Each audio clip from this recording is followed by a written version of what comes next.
Well, her strengths were that she totally believed in her power as a brilliant manipulator, as a brilliant businesswoman, as somebody incredibly clever, understanding the stock market, understanding the financial side of things, understanding the oil business, understanding the psychology of men. Her weaknesses, she's still in love with Blake. I mean, what a putz. Why? After all these years, she's still in love with Blake, who treated her appallingly. And I think that's her main weakness. And because of that, she is has a huge streak of jealousy for Crystal and for anybody else in Blake's life. And she's determined to take revenge upon him. It was, she loved him, but she wanted to get revenge, which is why she married Cecil Colby, who was richer than Blake, which meant that she, controlled Colby Co. and then was in a more powerful position than Blake. But she really resented Blake because he sent her off. He banished her because she was having an affair with another man, because he was never there, whom he almost killed. In fact, I think he did kill him. I know Blake killed somebody. I can't remember whether he killed Alexis's lover, or whether later on he killed Stephen's lover. He definitely killed somebody, though, because there was a trial. And her strength also is her huge love for her children, of which there were many, many, many. Every second season a new child would appear. I also based that particular part on a great friend of mine who was a socialite.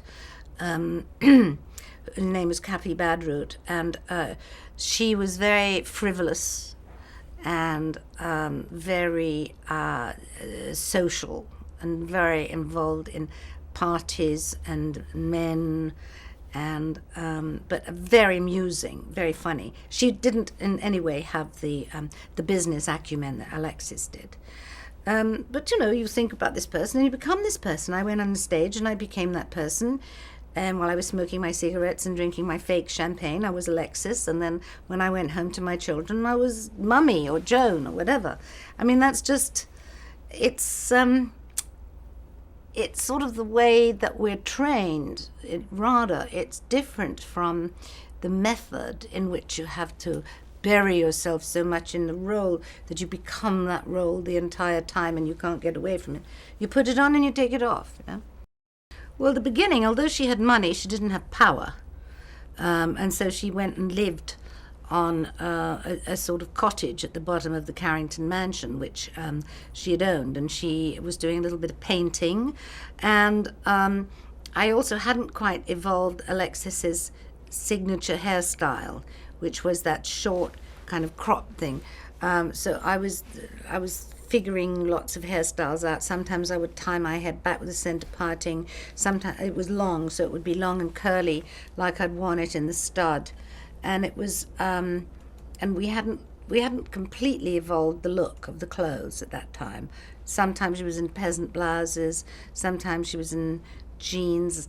It came as the character became more defined on the page. Then we were able to see her more clearly. And it didn't just happen overnight. I think it happened within 6 months or a year or something.